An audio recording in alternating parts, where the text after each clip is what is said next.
नमस्कार साथियों। मालदीव एक बार फिर से गंभीर जल संकट में फंस गया है। सीवियर वाटर क्राइसिस का सामना कर रहा है और मालदीव ये भूल गया था कि ऐसी तमाम चुनौतियां उसे आने वाले वक्त में झेलनी पड़ सकती हैं जहां उसे भारत के मदद की जरूरत पड़ सकती है।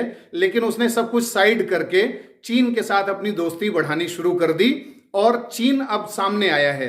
ये जो वाटर क्राइसिस अभी सामने आया है मालदीव का, इस कॉन्टेक्स्ट में चीन ने निर्णय किया है कि 1500 टन वाटर भेजेगा। और ये जल कहां से आएगा? तिब्बत के पठार के जो ग्लेशियर्स हैं वहां से ये जल लेकर के चीन मालदीव को दे रहा है।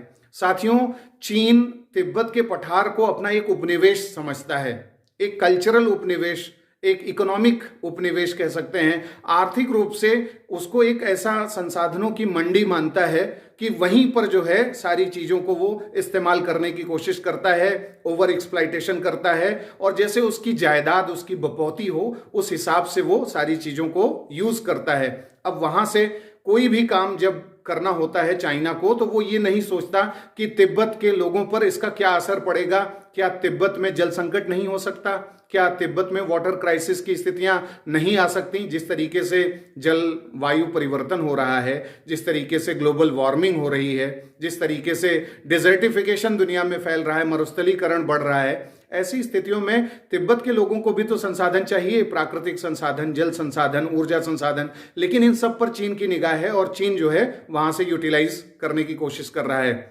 इसके अलावा तिब्बत का पठार का जो क्षेत्र है वहां से अपने जो इंफ्रास्ट्रक्चरल प्रोजेक्ट्स हैं, खासकर रेलवे लाइन गुजारने वाले जो प्रोजेक्ट्स हैं, उन सब पर भी वो कार्यवाही कर रहा है। नेपाल के साथ चीन तक जो रेलवे लिंक बिछनी है वो जो है सीधे तिब्बत के पठार के रास्ते से होकर के जाएगी। यानी कुल मिलाकर के कहने का आशय ये है कि तिब्बत के पठार को वो गलत तरीके से इस्तेमाल कर रहा है। इस चीज का विरोध वैश्विक स्तर पर होना आवश्यक है। अपने यहाँ की नदियों से जल निकाल करके दे दे, अपने यहाँ के संसाधनों को लेकर के मालदीव को दे दे तो वो एक अलग बात है, लेकिन तिब्बत के पठार का इस तरीके का इस्तेमाल बिल्कुल जायज नहीं है। साथियों, 2014 में भी ऐसी ही स्थिति आई थी और एक गंभीर जल संकट में मालदीव फंस गया था। भारत ने तुरंत ऑपरेशन नीर चलाया और लगभग 400 टन जो है वाटर, जो बॉटल्ड वाटर्स हैं, मतलब अलग अलग बोतलों में जल भर करके वो भेजा गया था। और उसके साथ एक मानवतावादी अप्रोच के साथ भारत ने मालदीव को मदद किया था। लेकिन यहाँ पर चीन किस तरीके का मानवतावाद दिखाएगा, कब तक मालदीव का ऐसे स्थितियों में मदद करेगा, क्योंकि समंदर का पानी खारा होता है, पीने योग्य नहीं है। ऐसी स्थिति में थोड़ी सी भी संकट अगर बढ़ती है तो जेन्युइनली तुरंत जो है सपोर्ट की जरूरत पड़ेगी। भारत जैसे देशों की या अन्य देशों की भी सहयोग की जरूरत मालदीव को पड़ेगा। तो जो पॉजिटिव तरीके से मालदीव को सपोर्ट कर सकते हैं, उन्हें मालदीव को सोचना चाहिए था कि ऐसे देशों के साथ जो है थोड़ा ज़्यादा पॉजिटिव रिलेशंस बनाएं, जिससे इंडियन ओशन की सिक्योरिटी में भी अपना योगदान दिया जा सके, साउथ एशिया की स्टेबिलिटी में भी दिया जा सके और पूरा जो क्षेत्रीय शांति है उन सब मामलों में भी काम किया जा सके। लेकिन मालदीव जो है अभी एक अलग प्रकार के आइडियोलॉजिकल शिफ्ट की तरफ जो है गुजर रहा है। उसका दिमाग जो है जो परिवर्तित हुआ है, उसका कितना प्रभाव उसके हित में या अनहित में पड़ेगा ये अभी आने वाला वक्त बताएगा। लेकिन उसके जो प्रभाव हैं, जो इम्प्लीकेशंस हैं, वो दिखने शुरू हो गए हैं।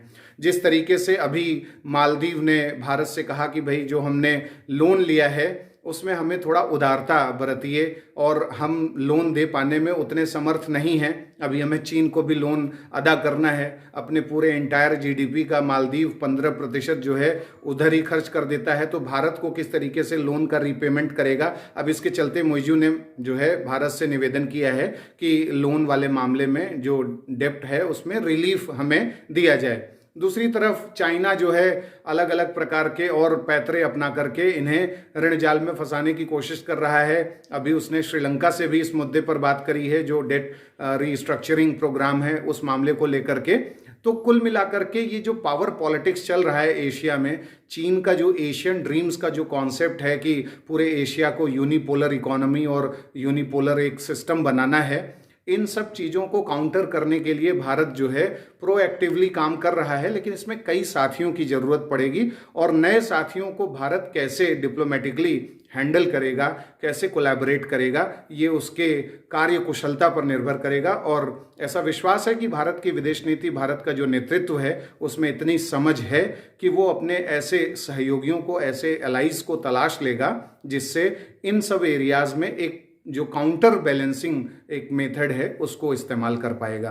तो साथियों, ये जानकारी आपको कैसी लगी जो आपको मालदीव के कॉन्टेक्स्ट में अभी अपडेट दिया गया? आपके क्या विचार हैं चीन और मालदीव रिलेशंस पर? आप हमें कमेंट बॉक्स में बता सकते हैं। अगले कार्यक्रम के साथ जल्दी हाजिर होंगे। इजाजत दीजिए, नमस्कार।